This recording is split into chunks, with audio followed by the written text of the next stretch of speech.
But let's take a little bit of a deeper dive into this whole thing when it comes to the Michigan and Ohio State rivalry. Because the pressure on Ohio State, I think, is worth unpacking together. Because what Ohio State's done this offseason, let's be clear, made a lot of high-profile moves. Put it another way, they made a lot of noise, all right? And when you make a lot of noise, you get a lot of attention. When you get a lot of attention, you get a lot of pressure. As if they needed any more pressure in Columbus, Ohio. As if they needed any more of a reason to have expectations as high as they are, which is always beat Michigan, win the Big Ten, win national championships. Going 0-3 in Michigan the last couple of years was enough to turn the pressure meter up to 1,000. Hit 1,001 when Michigan ended up winning the national championship last year. And now you go and hire a Big Ten head coach from UCLA and Chip Kelly to call your plays. You land one of the best quarterbacks in the transfer portal. When your starter could have stayed on your roster if you had told him you're going to be the guy next year. You go and land the best running back in the transfer portal in Quinshon Judkins, the best player in the transfer portal in Caleb Downs. A lot of high-profile moves, a lot of noise. Okay, a lot of noise. And I said this yesterday, if it's not now for Ohio State, the feeling, I think, for a lot of folks in Columbus, fair or not, would be, when's it going to happen? We just went and got this awesome OC. We got all these great players on our roster. Also, by the way, we bring back pretty much everyone on our defense. That was a top 5 unit a season ago. The pressure is enormous because of what they have in-house. Now, to be clear, they welcome that pressure. The feeling in Columbus is no pressure, no diamonds, baby. This is what you sign up to go to. This is what you sign up for when you go to Ohio State. And the thing that I love is everybody that is in the boat for Ohio State in 2024, they have all re-signed up for it. Whether it was Chip Kelly taking the job, whether it was the guys that got through the portal, or whether it was the guys that decided to come back for another year in Columbus, they knew what it was. They weren't coming back saying, oh, I guess we'll hopefully win 9 games and that'd be a good season for us. No, they all have laser focus on the mission. And so the pressure is enormous, but again, no pressure, no diamonds. And obviously a ton of pressure, and the pressure will reach an all-time high in that game the last week of the season at home.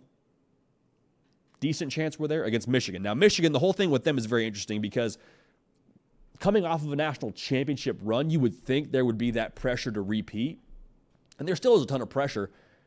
But I think in some ways, with the way that this rivalry is shaping up, there's going to be a lot more pressure on Ohio State. Like for Michigan, it's pretty much a new cast of characters in a lot of ways. Now, not to say there's not some key pieces back. Donovan Edwards, key piece, he's back. Mason Graham, Kenneth Grant, who's a stud in the middle for that defensive line. He's back. Will Johnson, Colston Loveland, like a lot of key pieces back. But returning production, Michigan is 128th in the country. 128 of 134 teams. Oh, by the way, new quarterback. Oh, by the way, new defensive coordinator in Wink Martindale. New coach in Sharon Moore. And so what I think you should assess this season with if you're a Michigan fan, not to lower expectations, but I do think it's fair to have a fluid opinion of what Sharon Moore's Michigan team is going to be. Like, the good news if you're a Michigan fan is you don't have to wait to see what Sharon Moore is going to be as a head coach. Like, I think a lot of folks in Columbus have quite a few born on third base jokes in the can they're waiting to use. I'm just telling you right now, I don't think those jokes apply here. I don't think those jokes apply because third base doesn't look a lot like 128th returning production and your staff pretty much being rated by Jim Harbaugh as he moves to the NFL. That's not any shade on Jim Harbaugh. He just offered those guys a job to go coach at the highest level of football. So Sharon Moore, to be fair, I don't know if he's starting on first base, but I know definitely he's not starting on third. Definitely not just a ready-made situation to be successful. And so in some ways, while there's pressure of the Michigan brand and pressure coming off a national championship, I think Michigan has every freedom in the world to be exactly that. Play free. Feel free of these expectations that you got to be last year's team. Because chasing last year's team anyway is kind of a fool's errand. You're never going to achieve all that you want to achieve by trying to be that 2023 national title team. This is going to be a brand new team, brand new pieces. We'll see if they go after a portal quarterback. Brand new, I believe, identity in Sharon Moore, but still they're going to try and, I think, stick to the same pieces that were successful for them in 2023.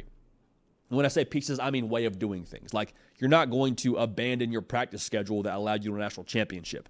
Sure, you tinker with it. You make it your own if you're Sharon Moore, but just so we're on the same page there. It's not going to be a situation where you walk out there, microwave, boom, win all your games, national championships just handed to you. Now, they may win the national title. They may win all their games, but it'll be a very different way of getting it done. based on this new production and based on their new head coach and new quarterback. So I can't wait to see it. But that game, man, the last week of the season in Columbus, Ohio, when those two teams square off, I'm fascinated to see where we are when that game arrives for both Ohio State and for Michigan.